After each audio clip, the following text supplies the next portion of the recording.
salvation of Jesus Christ is to do his word, not hear his word and say, yes, Lord.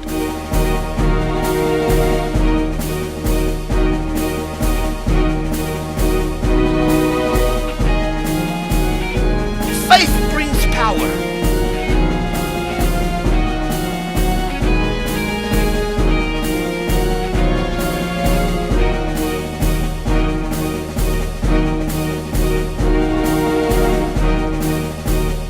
Choose to know nothing except Jesus Christ crucified.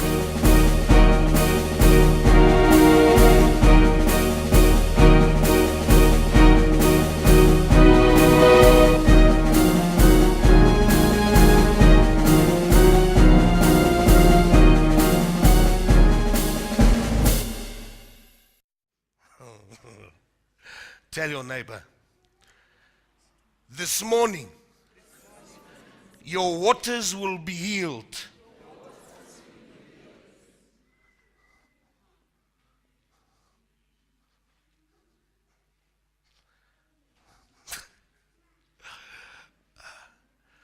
Tell your neighbor. Now look already at your neighbor, because you can hear now. Get ready to tell your neighbor. Tell your neighbor, say, hey! Get amputation before reputation.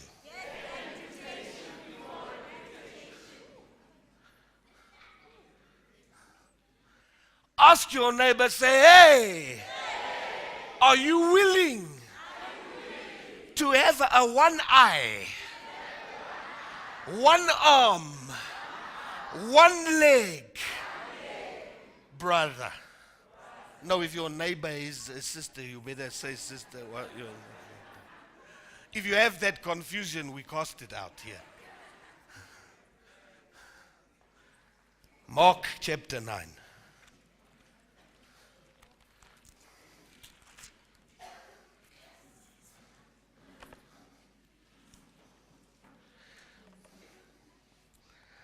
For whosoever, 41, shall give you a cup of water to drink in my name, because you belong to Christ, verily I say unto you, he shall not lose his reward. And whosoever will offend one of these little ones that believe in me, is better for him that a millstone is hanged around his neck and is thrown into the sea. And if your hand offends you, cut it off. Say amputation.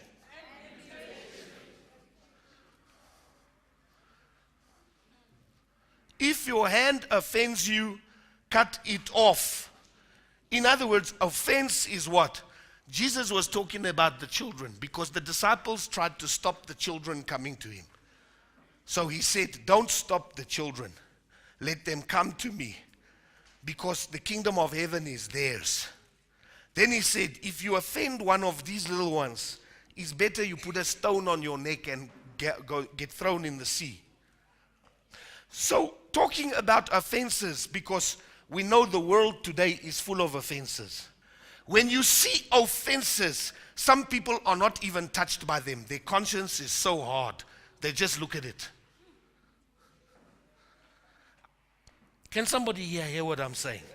You cannot tell me you are following Jesus Christ if you do not have a heart.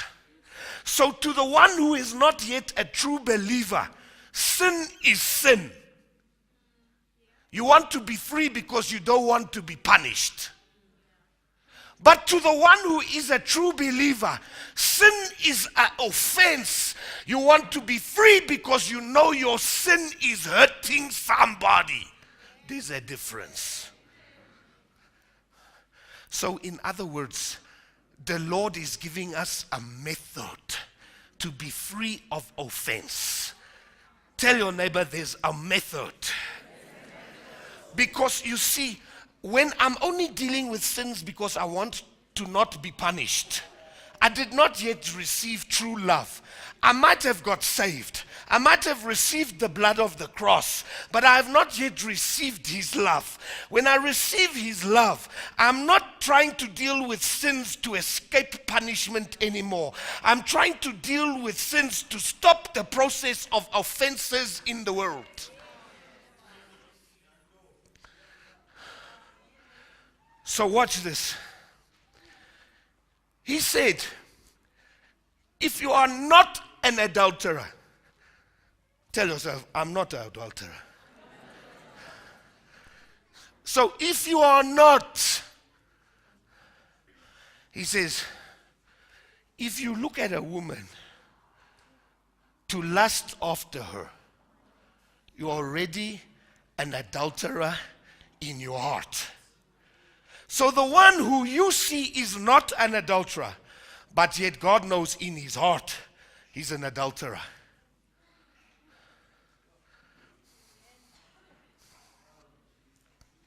In other words, God was saying, if you are not a sinner, but your heart is already in this offense, then you, in God's eyes, you are already an offender.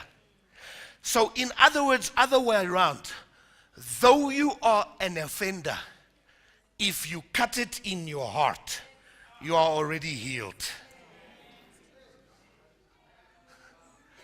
So here is adulterers and thieves and liars and jealous and selfish and no. Shall I take you like that? No. You proved in your flesh that is what you are. But in your heart, you cut. Now watch this. Whatever you don't cut, because of his love, he will bring you to the place where it will be cut.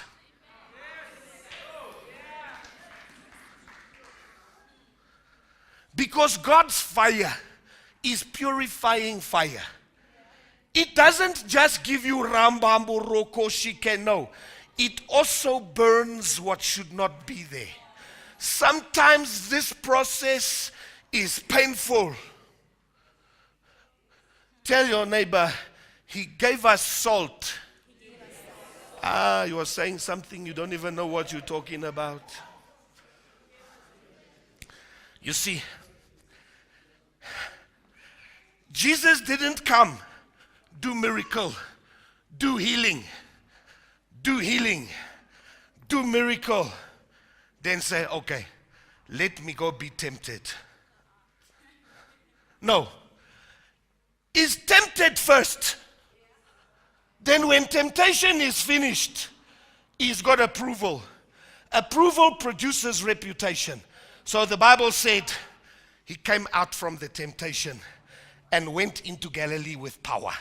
And fame of him went everywhere. Fame of him is reputation. How can you have revival if you are not in position for God to give you reputation? The day you walk with power, you will get reputation. Now, if you have reputation, then afterwards God must do amputation. Then everybody will bring condemnation. So free yourself from condemnation now.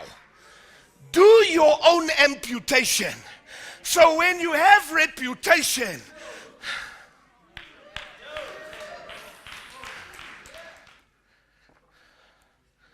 Word of God.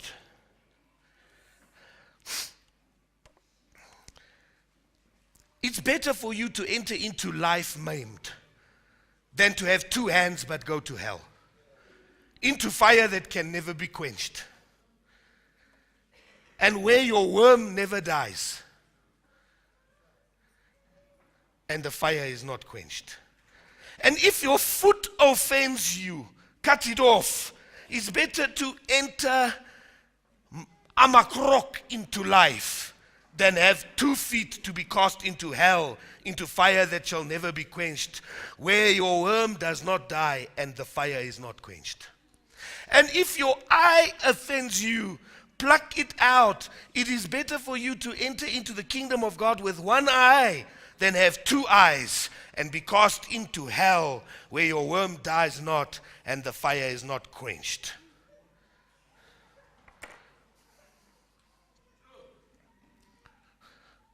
Must you take your eye?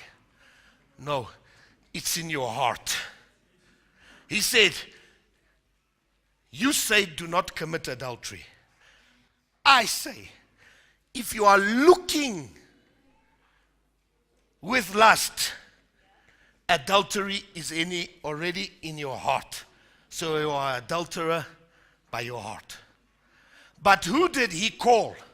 Adulterers and thieves and liars but if you cut, then you cut it in your heart. Then though on the outside it can be said you are this, by God in your heart you are cleansed.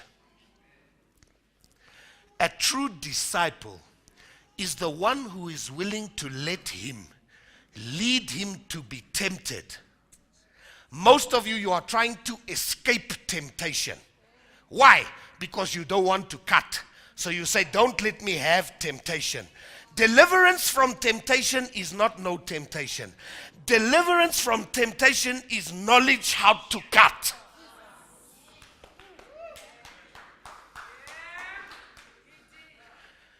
Lord Jesus, I am a true disciple. Let me be tempted that I can be purified. So I can see what needs to be cut that is not yet cut. So that when you give me reputation, I am not doing amputation in public. I'm in the mood for this message today. I just hope you are still here.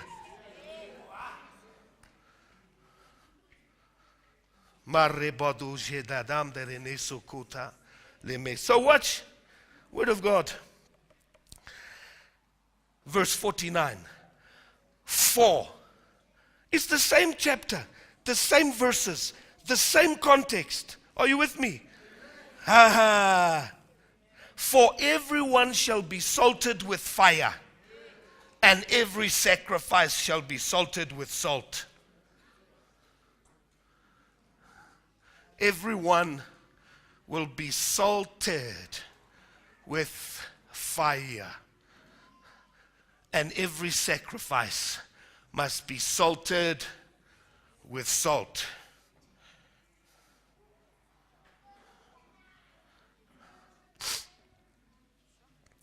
How shall I cut?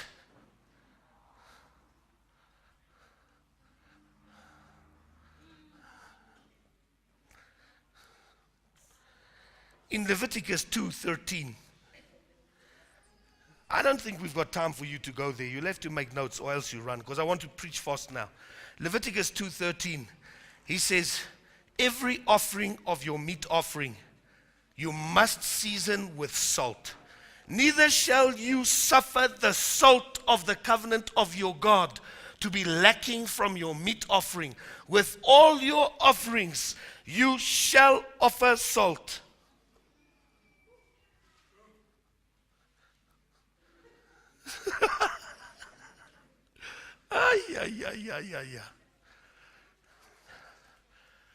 Do you know, in the olden days, if they cut, do you know what they put? What? In the old day, if they cut, what do they put? So, do you know what is salt in a wound?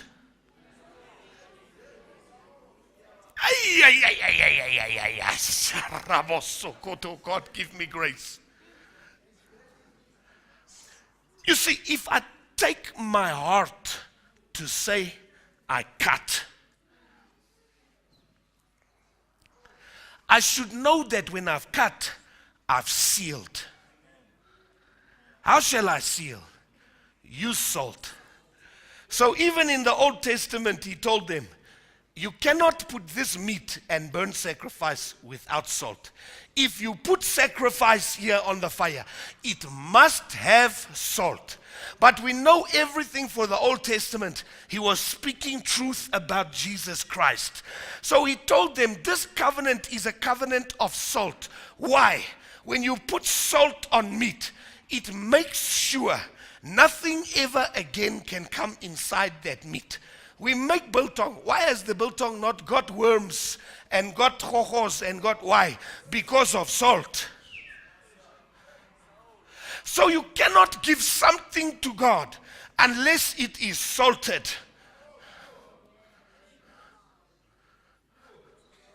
Then he said,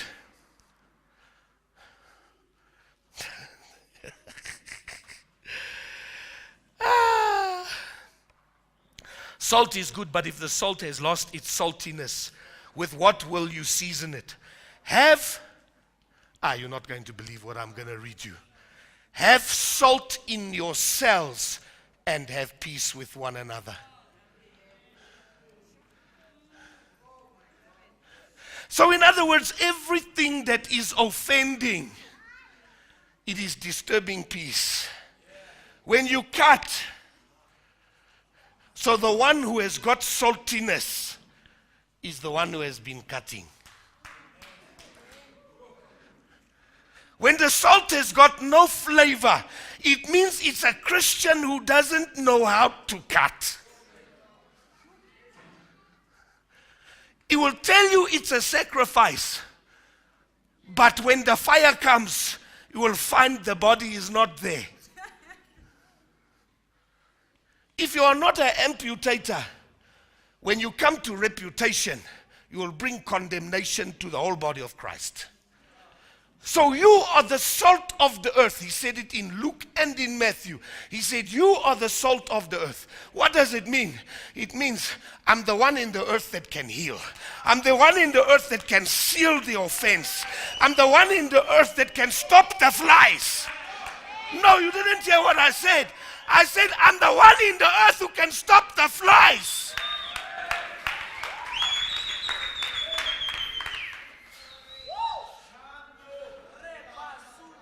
Our societies are like rotting meat because of flies.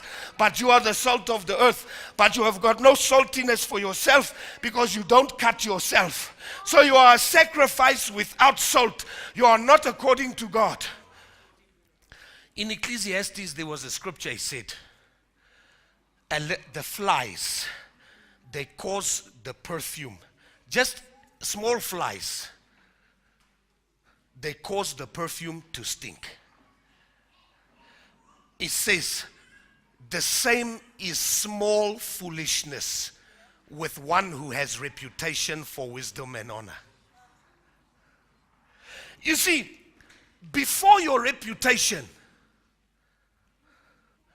it doesn't matter what you are failing. So fail now, that you can see what needs his strength. Don't hide your weakness now. Then when you have reputation, your weakness will be exposed. So don't hide it now. Find his strength for your weakness now. Colossians 4:6. Let your speech be always with grace, seasoned with salt, that you may know how you ought to answer every man. You see, the Bible says the one who has learned to control his tongue is mature. Let your speech be seasoned with salt, so that you know how to answer every man. The answer of wisdom can only come with the one who knows how to use salt.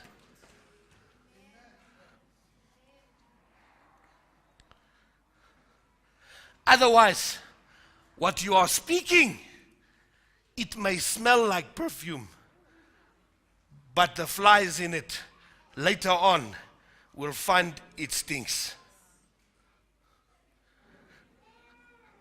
So your answer for every man, God wants salt in your speaking.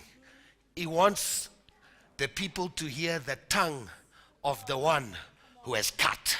Because the one who has cut, he knows the power of salt.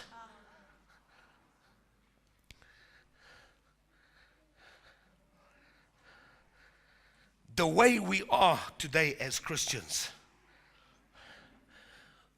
we do not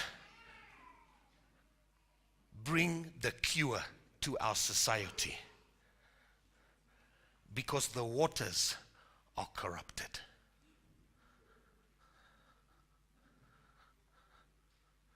Why is it so quiet here? You can hear a pin drop.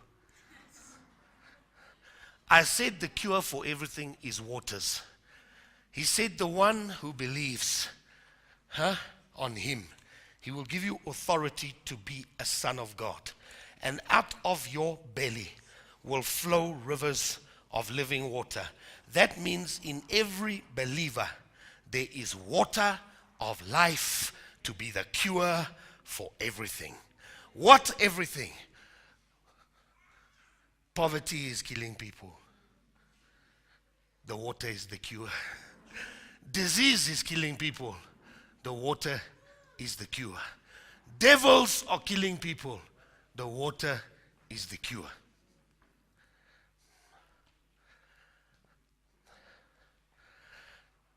So you say, I've got a water, but you didn't bring the cure to somebody because you're only treating symptoms just like the doctors of the world.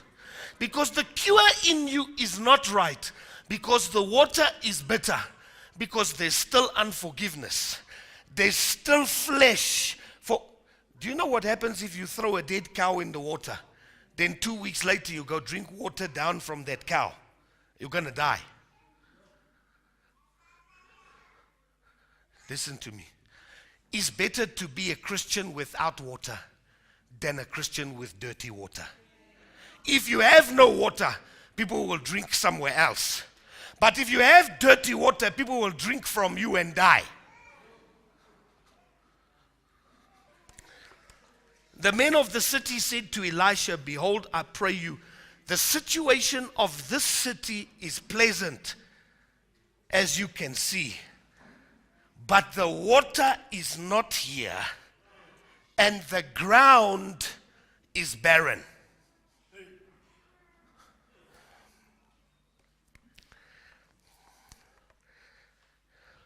And he said, bring me a cruse, a container, and put salt in it. And they brought it to him. And he went to the spring of the waters, and he threw the salt in there, and said, thus says the Lord, I have healed these waters. There will not come death anymore from there. So the waters were healed unto this day, according to the saying of Elisha which he spoke. You see, they had a spring.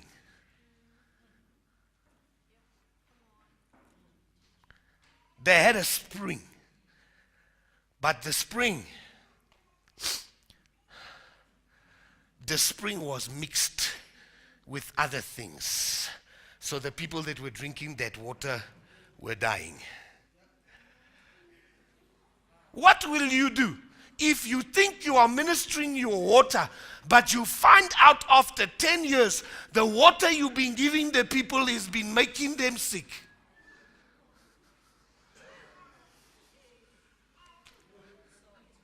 What will you do if you find out after you have been a Christian for many years? Hey, you say, what is this, Prophet Vaughn? No, don't play. There are men of God that have got churches. They will stand in front of Jesus Christ one day and say, my ministry. He will say, you have been poisoning my people with your dirty water. You want to find out by and by the life you thought you were giving was poison. If you are with me in faith this morning, I brought a salt because his covenant is a covenant of salt. It is part of our inheritance to have the power of salt to purify. That the water from our life should be a pure living water. What is needed to heal the waters? Salt. What is the one making the water to be deadly? Flesh mixed with water. What does salt do? It sears all the flesh. The salt allows you to cut. What is my saltiness? My saltiness is to say, I am a man of the Spirit. My purpose cannot be fulfilled till I separate myself from flesh. How do I separate myself from flesh? This is my saltiness, this process. So the waters were not giving life, they were giving death. So Elisha threw a whole lot of salt in the waters, said, from this day, the waters are healed.